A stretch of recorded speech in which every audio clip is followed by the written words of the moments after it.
Hi everyone, आप सभी का स्वागत है इस लाइव सेशंस में। मैं अमरजीत प्रसाद।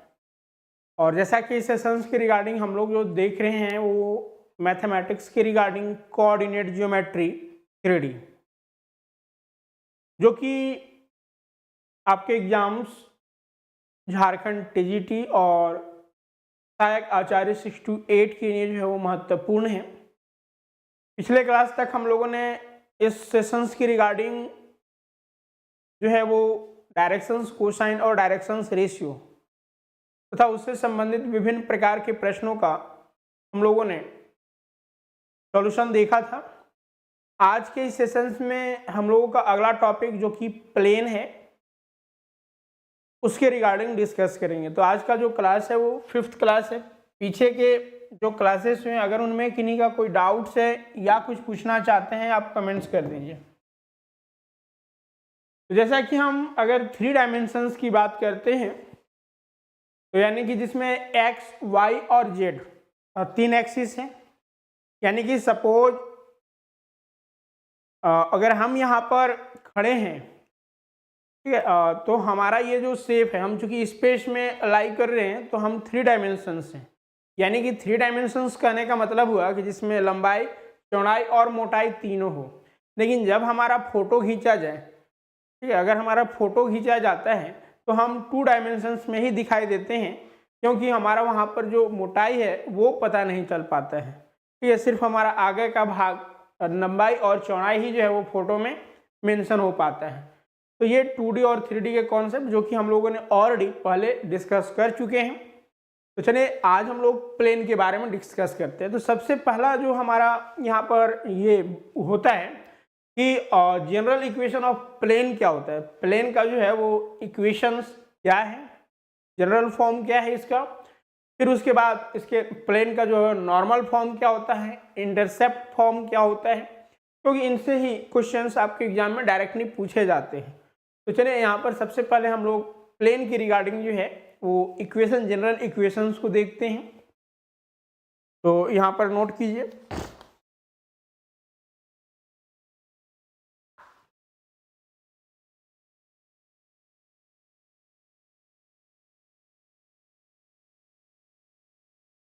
वो टॉपिक है प्लेन और जनरल इक्वेशन ऑफ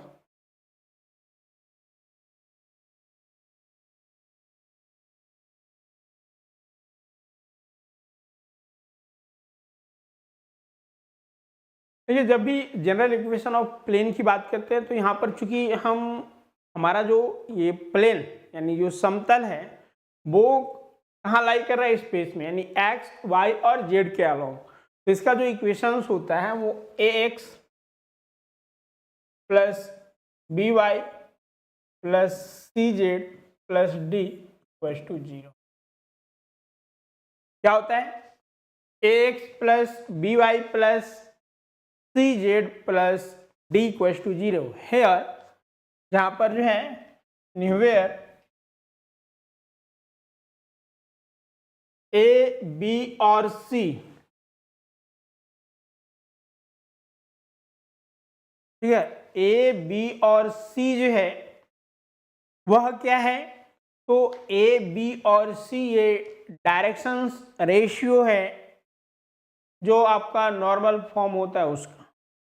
ठीक है, normal to the plane, plane के नॉर्मल में, यानी कि where A, B, C gives the directions ratio, gives the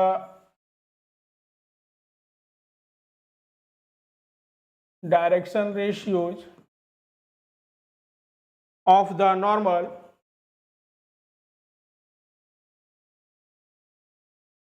to the plane।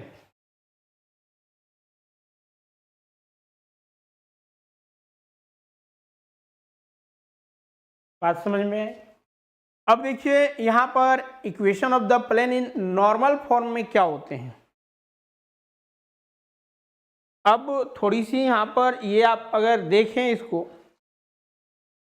ठीक है, इस पॉइंट को अगर आप देखते हैं यहां पर, तो ये 1 डिग्री इक्वेशन है, ये ना, क्योंकि एक्स वाई या फिर हम जेड की बात करते हैं तो यहाँ पर मैक्सिमम जो पावर है वो 1 है। तो जेन्युइन यहाँ से एक दो प्रश्न आपके पूछ दिए जाते हैं जनरल फॉर्म से, वो कैसे, तो आप यहाँ पर कोरोलरी करके लिखिएगा, यानी इंपॉर्टेंट पॉइंट जो है वो 2 या फिर नोट कर दीजिए ना, नोट करके मेंशन कीजिएगा।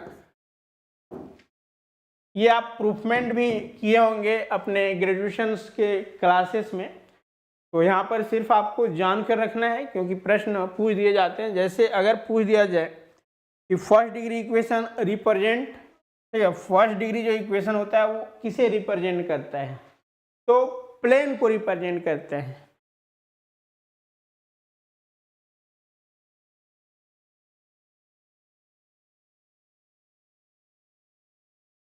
First degree equation represent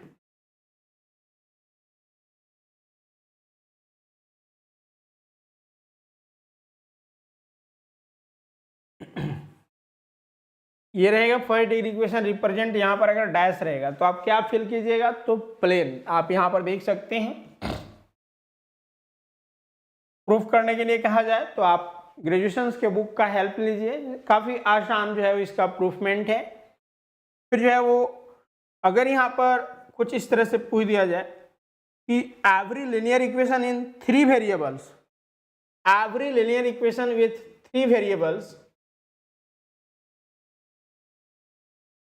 every linear equation with 3 variable,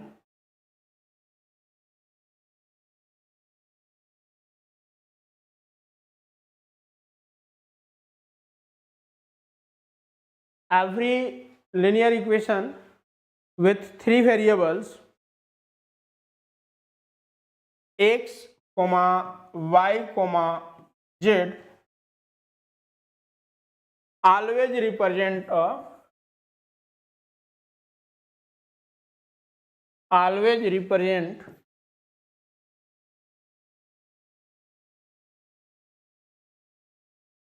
dash अगर रहे तो आपका आंसर क्या होगा। 4 ऑप्शंस अगर दिए हुए हैं, पॉइंट, प्लेन या फिर लाइन, ठीक है, या फिर स्पेस, तो आपका आंसर क्या होगा, प्लेन हो जाएगा। इन चीज़ों को भी आपको केयरफुली ध्यान में रखना है। General equation of plane ax plus B Y plus C Z plus D equal to 0 and A B C are the directions ratio of the normal of plane and d will be the distance from the origin, ठीक है। यह जो plane space में जहां पर लाई कर रहा है तो ऑरिजिन से कितनी डिस्टेंस पर है, यह रिप्रेजेंट करता है आपका डी। अब देखिए इसका हमें नॉर्मल फॉर्म की अगर हम बात करते हैं कि जो प्लेन है उसका नॉर्मल फॉर्म क्या होता है, तो चलिए यहाँ पर हम लोग इसी इक्वेशंस के माध्यम से आगे बढ़ते हैं। इसे इक्वेशन 1 मानते हैं। तो अगला जो हमारा पॉइंट है वो लिखिएगा, equation of the plane in normal form, ठीक है। दूसरा जो important, equation of the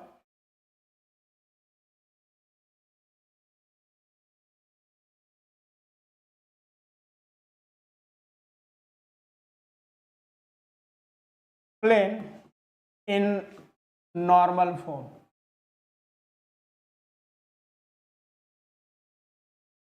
Now what is the equation of the plane of normal form? तो we know that, हम जानते हैं इक्वेशन ऑफ द प्लेन, क्या जानते हैं, तो x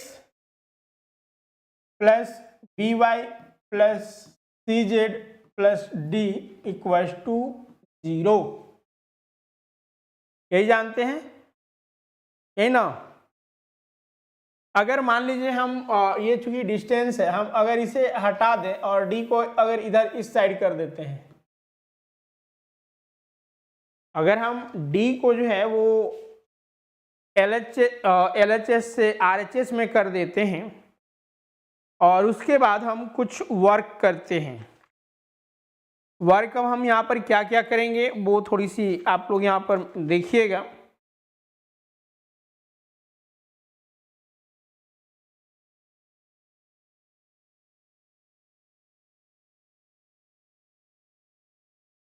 ठीक है। तो अब यहाँ पर देखिए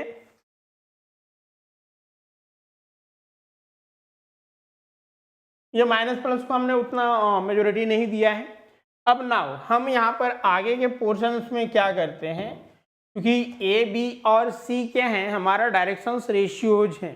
तो अगर हम दोनों साइड में both side dividing, both side dividing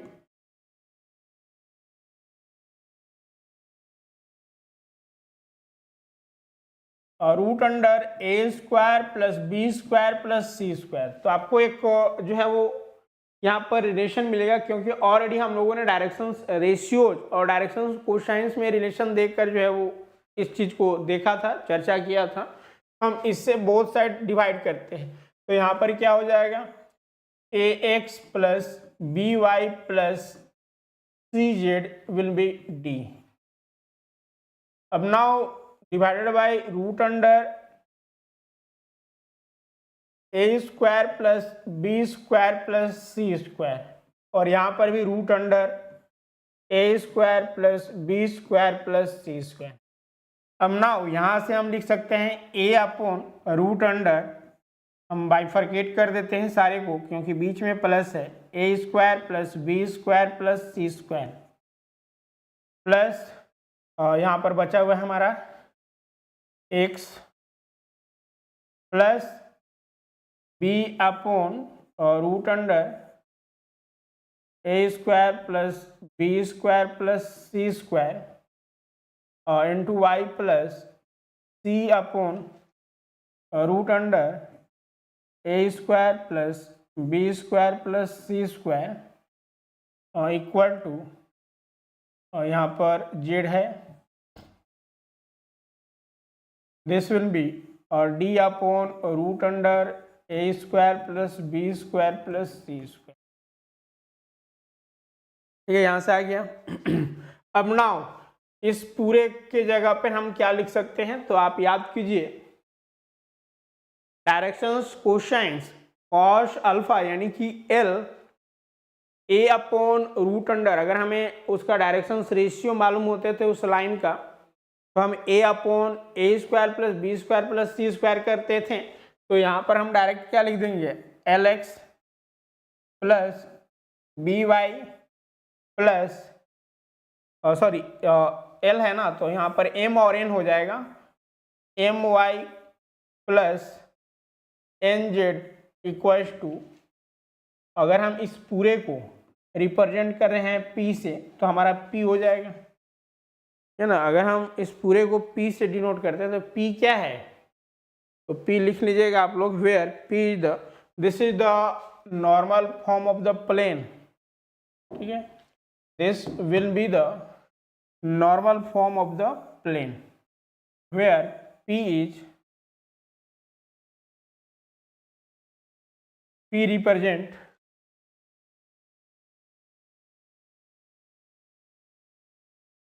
represent length of the normal form the origin to the plane.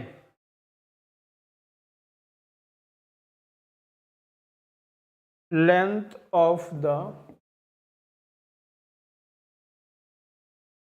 normal, length of the normal form, normal from origin to the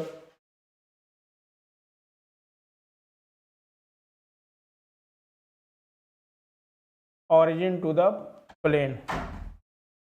ठीक है, तो ये हमारा यहाँ पर नॉर्मल फॉर्म आ गया, इसको इक्वेशन 2 मान लेते।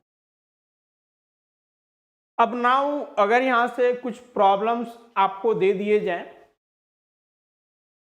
तो प्रॉब्लम क्या आ सकते हैं, तो चलिए एक प्रॉब्लम यहाँ पर देखते हैं। यहाँ इसमें तो कोई ऐसे दिक्कत नहीं होगी आप लोगों को।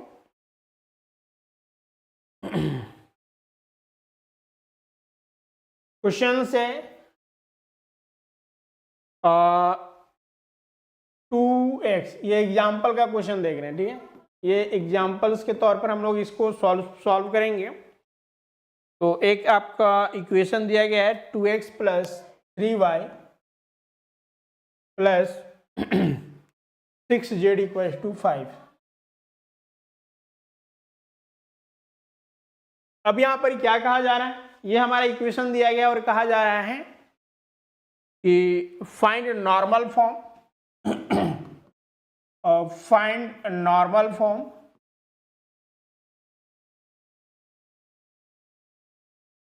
And direction cosine of normal, direction cosine of cosines of normal.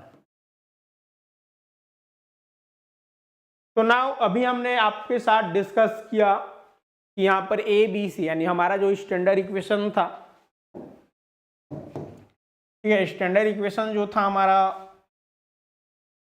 ax plus B Y plus C Z plus D equals to 0, this is the equation of plane. Now normal form में हम लोगों ने देखा lx plus m y plus n z equals to d, sorry p represent d upon root under a square plus b square plus c square. तो now अगर हमें ये normal form कहने का मतलब कि हमें इस रूप में रिप्रेजेंट करना है, इस रूप में रिप्रेजेंट करने के लिए हमें जो डायरेक्शन रेशियो यानी पहले एल का मान निकालना है, फिर एम का मान निकालना है और फिर एन का मान निकालना है। तो यानी कि हम पहले केसेस में नॉर्मल्स का डायरेक्शन कोसाइन को आइडेंटिफाई करेंगे और उसके बाद जो है हम इक्वेशंस के रूप में उसे रिप्रेजेंट कर पाएंगे। तो चलिए सबसे पहले जो है यानी यही है डायरेक्शंस कोसाइन में आपको क्या निकालना होगा, एल एम और एन, और ये निकालने के लिए हमको ए एक्स प्लस बी वाई, चूँकि यह जो हमारा इक्वेशन दिया गया है, सॉल्यूशंस करते हैं। और 2x, हाँ चलिए ना हम पहले इक्वेशन से यहाँ पर चूँकि लिख चुके हैं, चलिए again a x plus B Y plus C z बराबर डी होता है। ये आपका a रिप्रेजेंट कर रहा है, a बराबर कितना है, तो हमारा a जो है 2 है, b जो है आपका 3 है और c जो है वो 6 है और d हमारा।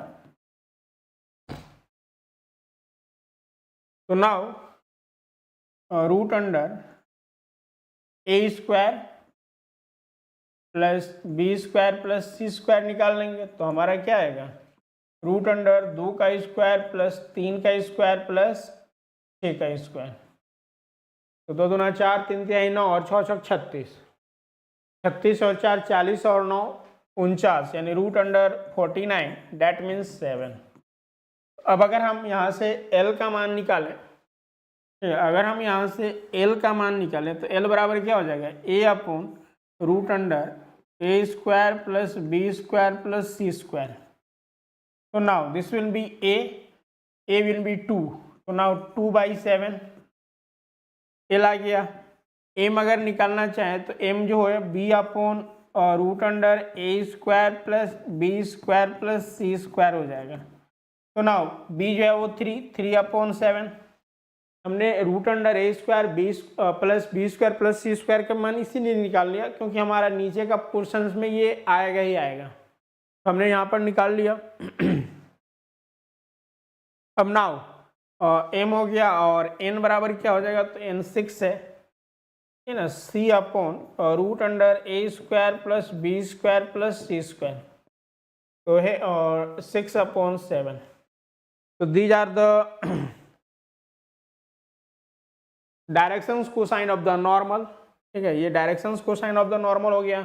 अब now equation of the general form, ठीक है, equation of the general form क्या होगा, तो equation of the general form जो हो जाएगा वो Lx नॉर्मल फॉर्म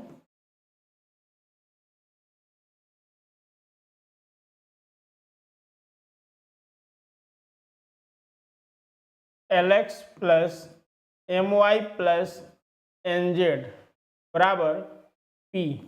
अब देखिए p का मान हम यहाँ पर निकाल रहे हैं, p बराबर क्या था, तो d upon root under a square plus b square plus c square था। तो नाउ यहाँ पर d जो है आपका देखिए 5 दिया गया है, तो 5 बट्टा क्या हो जाएगा 7, तो यहाँ पर d आ गया।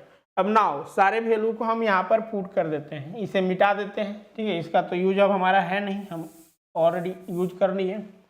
तो अब देखिए यहाँ से L कितना है, तो L देखिए आपका 2/7 है ना। L जो है वो 2/7 आया हुआ है, तो यहाँ पर 2/7 कर देंगे।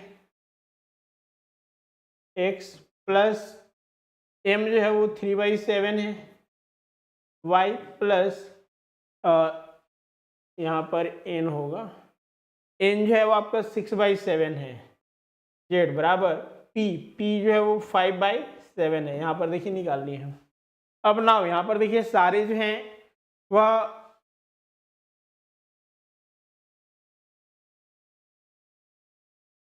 ठीक है, तो यही जो है हमारा क्या हो गया, नॉर्मल फॉर्म ऑफ प्लेन। ठीक है, तो दिस इज द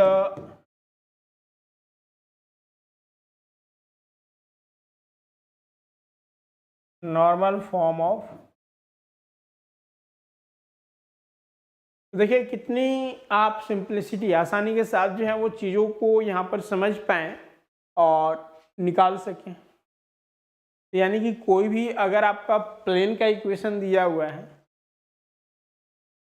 और उसका अगर आपको नॉर्मल फॉर्म में कन्वर्ट करने के लिए कहता है, तो आप सबसे पहले डायरेक्शंस कोसाइंस को आइडेंटिफाई कर लीजिए और इसमें पुट कर दीजिए।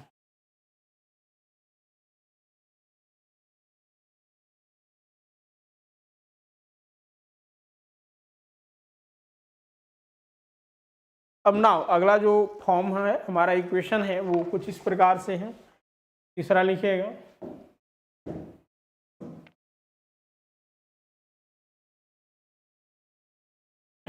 Equation of plane passing through, equation of plane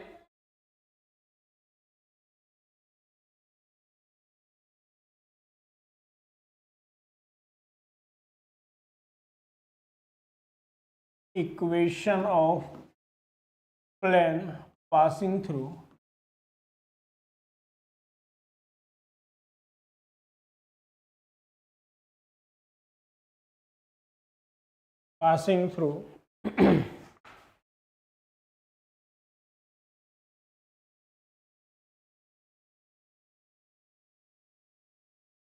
equation of plane passing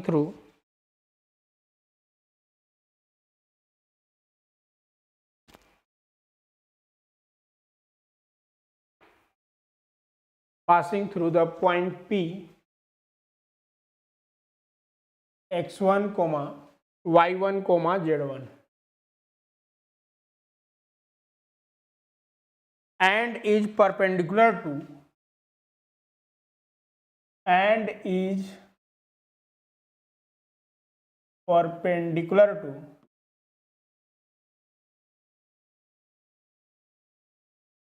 given line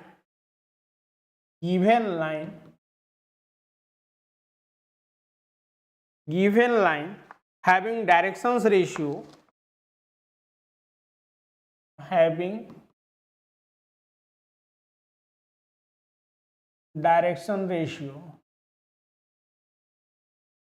a, b,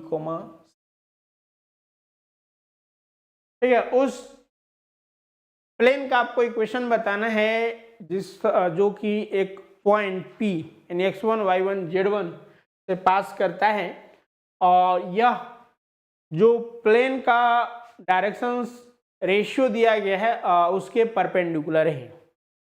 तो इसका इक्वेशंस क्या होगा, चलिए आप लोग थोड़ा सा इसको समझने की कोशिश कीजिए।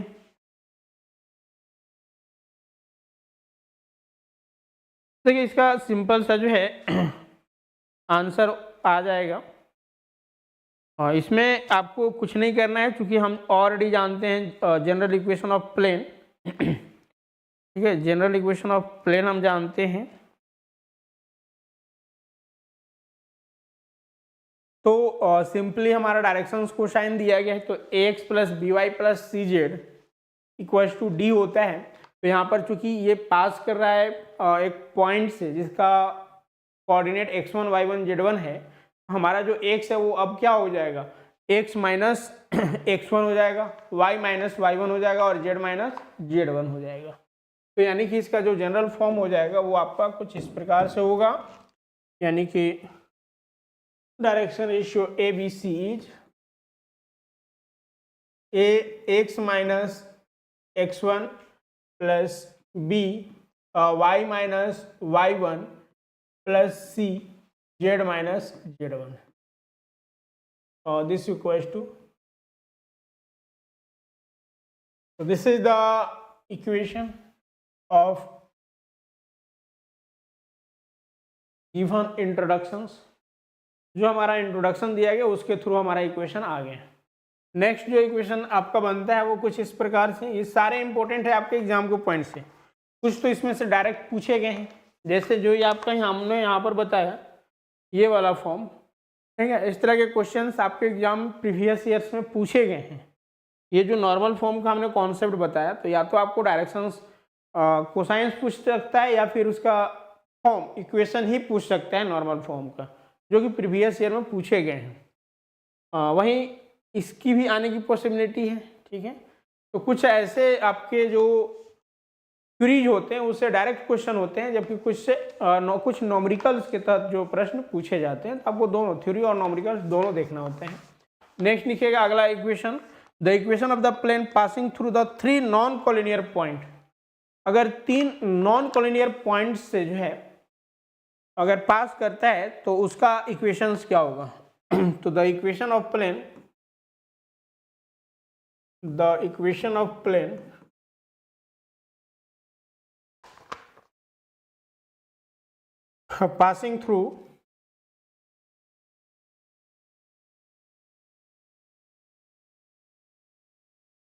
passing through three non-collinear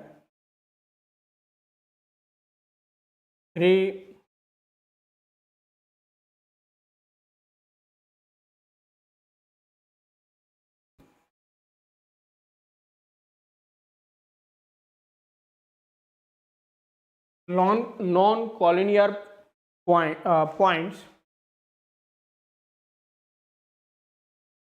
points are given x1 y1 z1, x1 y1 z1, comma x2 y2 z2, comma x3 y3 z3.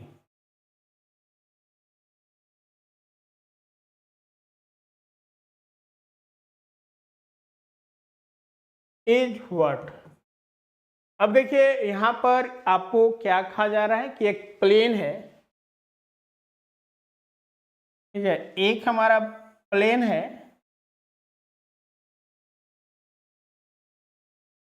ठीक है, ये आपका प्लेन हो गया. अब इस प्लेन में 3 नॉन कोलिनियर यानी एक ही सिद्ध में नहीं है, अलग अलग जो है वो आपका 3 पॉइंट है, जिसमें कि आपका अगर हम इसे मान ले x1 y1 z1 और इसे मान ले x2 y2 z2 और यहाँ पर जो है वो तीसरा पॉइंट है जो कि x3 y3 z3 है. तो उस केसेस में इस प्लेन का इक्वेशंस क्या होगा. तो यहाँ पर इक्वेशन जो हो जाएगा वो कुछ इस तरह से हम मैट्रिसेस डिटर्मिनेंट के फॉर्म में लिखते हैं. अगर हम यहाँ पर देखें, ठीक है, अगर हम यहाँ पर सिंपली देखें तो अब ये 3 पॉइंट दिए हुए हैं, इनसे जो है वो 3 प्लेन बनेंगे, क्योंकि ये प्लेन में लाइन कर रहा है पॉइंट का है. तो यहाँ से जो है हमारा इक्वेशन बनेगा, जिसमें पहला इक्वेशन जो हो जाएगा वो x1 plus b y1 plus c z1 equals to 0. फिर उसी तरह से दूसरे में हम अगर जाते हैं तो ax2, फिर तीसरे में जाते हैं तो ax3, इस तरह से फॉर्म बनेगा. हम डायरेक्ट इक्वेशन जो लिखते हैं वो कुछ इस प्रकार से हो जाता है, जिसमें कि x, ठीक है, यहाँ पर देखिए आपका x y z और यहाँ पर 1 हो जाएगा. या फिर आप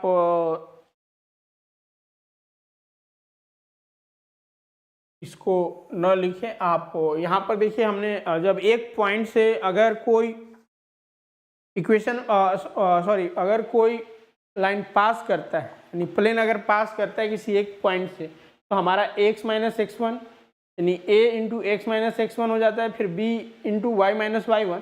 तो यहाँ पर चूंकि 3 नॉन कोलिनियर पॉइंट से पास कर रहा है, तो उस केसेस में जो हमारा इक्वेशन होगा वो कुछ इस तरह से होगा, x माइनस एक्स वन, फिर y माइनस वाई वन, फिर z minus Z one. Now next x2 minus x one, y2 minus y1 and z2 minus z1. Next x3 minus x1, y3 minus y1 and z3 minus z1. This will be 0.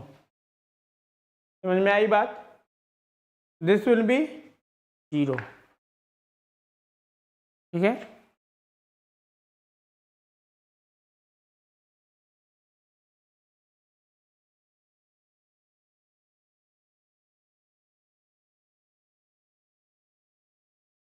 आप या तो इस form को लिख सकते हैं, या फिर अगर आपका प्रश्न रहे, सेम प्रश्न रहे, equation of the plane passing through the 3 non collinear point, तो उस केसेस में आप या तो इसे रिप्रेजेंट कर सकते हैं या फिर इससे भी, x y z 1, x1 y1 z1, x2 y2 z2, sorry x1 y1 z1, x2 y2 z2 and x3 y3 z3।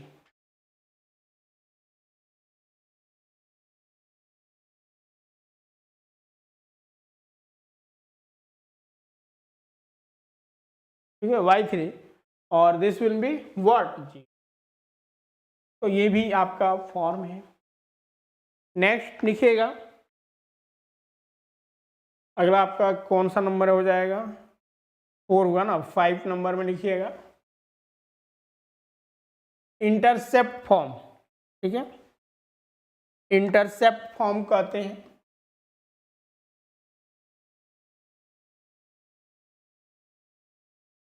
Intercept form of plane, या फिर आप ऐसे लिख सकते हैं कि the equation of plane,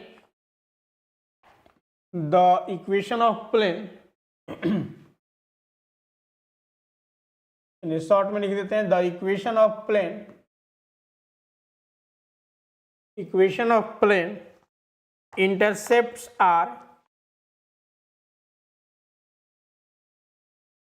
intercepts are a comma b comma c on the x y and z axis, on the x y and z axis respectively, each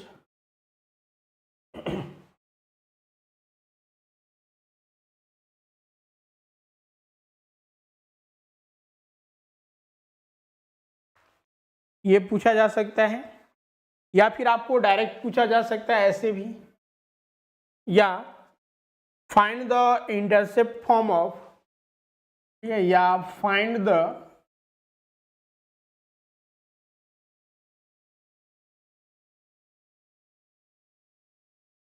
intercept form of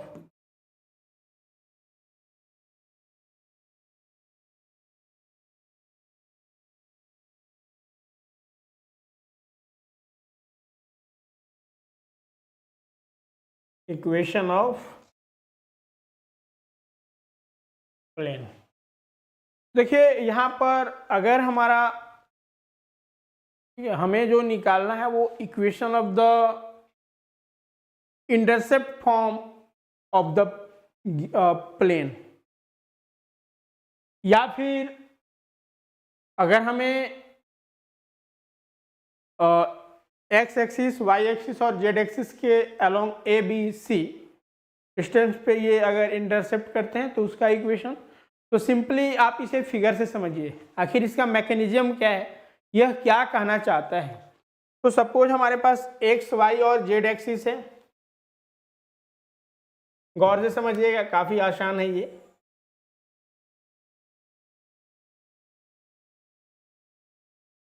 ठीक है, हमारा यहाँ पर ये x है, ये y है और ये z है, हो गया।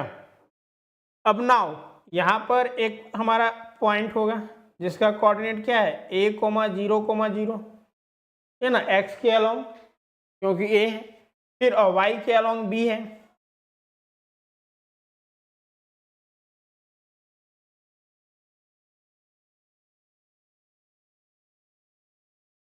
और z के अलोंग c है, जिसका c का कोऑर्डिनेट जो है आपका 0,0,c है, यही ना। तो अब यहाँ से एक प्लेन बनेगा। प्लेन कैसे बनेगा, तो आप देखिए हमने क्या किया, यहाँ से इसको मिला दिया, ए बी को मिला दिया, फिर हम ए यानी बी और सी को मिला देते हैं, और फिर अब ए और सी को मिला देते हैं। तो यह एक प्लेन बना ना। तो इसी प्लेन का हमें इक्वेशन लिखना है। तो इसका जो इक्वेशन हो जाएगा वो आप यहाँ पर लिखिए, डायरेक्ट लिखिए, x upon A y upon b plus c upon z upon c will be 1. So this is the intercept form of the equation of plane. Okay. Now next इन सब का हम नॉमरिकल्स करवाएंगे। अगला हमने ऑलरेडी पहले भी बता रखा है कि अगर दो कोई लाइन्स हैं, यानी एंगल बिटवीन द प्लेन, ठीक है, दो प्लेन है और उनके बीच अगर एंगल पूछा जाए, ठीक है, सपोज मान लीजिए कि हमारा ये एक प्लेन है और एक हमारा ये प्लेन है, इनके बीच अगर हमें एंगल पूछा जाए, ठीक है, इनके बीच अगर हमें एंगल पूछ दिया जाए, ठीक है, थीटा, तो ये क्या होगा, तो उस रिगार्डिंग आप लोग लिखिएगा।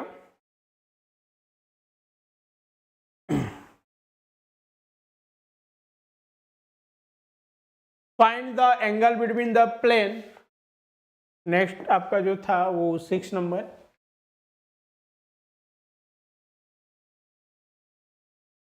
Find the angle between the plane,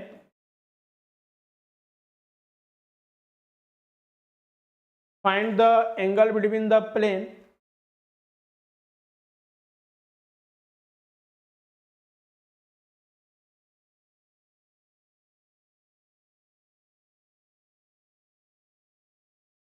find the angle between the plane whose equation are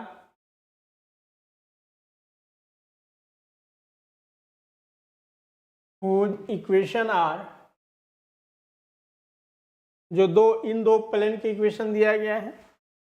equation है ax plus B Y plus C Z plus D equal to 0 and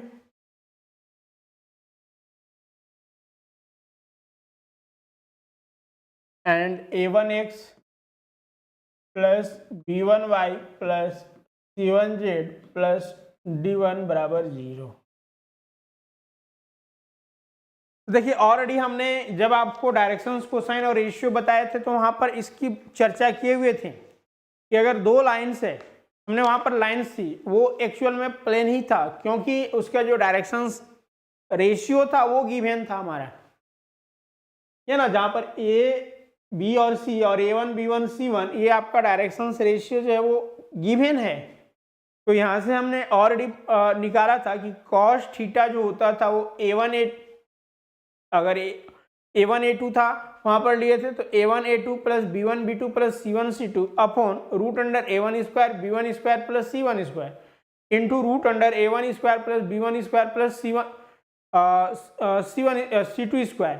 तो उसी के सापेक्ष में यहाँ पर हम डिस्कस कर लेंगे। तो इसका जो हमारा पहला इक्वेशन, ठीक है, जो पहला इक्वेशन है, तो इसका हम जब डायरेक्शंस कोसाइंस निकाल, हाँ डायरेक्शन कोसाइन निकालेंगे तो a upon root under a square plus b square plus c square करना होगा, एल निकल जाएगा। फिर m और n निकालने के लिए करेंगे, तो उतना ना करके हम लोग डायरेक्ट यहाँ पर क्या करेंगे, ठीक है, डायरेक्ट यहाँ से जो है हम कॉस थीटा जो लिखेंगे वो क्या हो जाएगा, तो कॉस थीटा बराबर plus minus a1 plus b1 plus c1 upon root under a square b square plus c square into root under a1 square b1 square plus c1 square. ठीक है, this is the angle between two plane. तो now theta will be what, now फिर therefore और theta will be cos inverse और सारे same हो जाएंगे, plus minus a1 b1 and c1 upon root under a square b square c square into a1 square b1 square and c1 square. तो now required angles. अब now यहाँ पर भी अगर ये दो प्लेन अगर पैरेलल हो जाए या एक दूसरे के परपेंडिकुलर हो जाए तब, क्योंकि ये अगर इंक्लाइंड है तब तो हमने थीटा निकाल दिया। अगर ये दोनों जो है वो पैरेलल हो जाए तो पहला कैलोरी करके लिखिएगा या फिर नोट करके लिखिए ना, note first point, if the given plane are parallel, if the given plane are normal,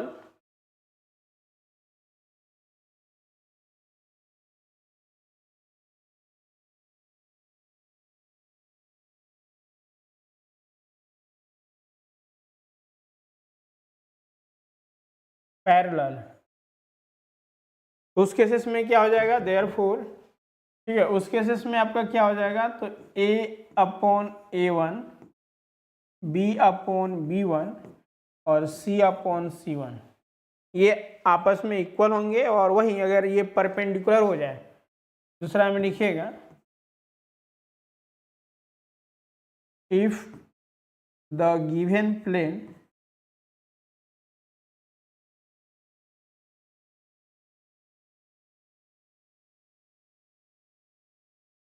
are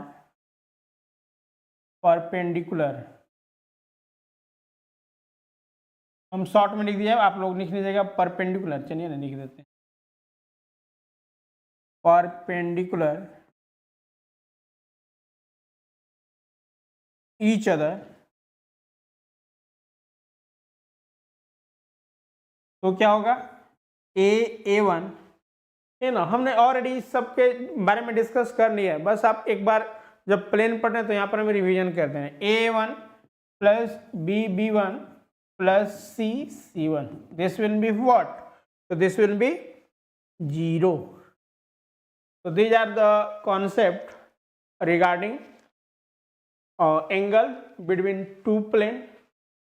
clear है या फिर कोई डाउट्स है तो यहाँ पर आप पूछ ले पहले।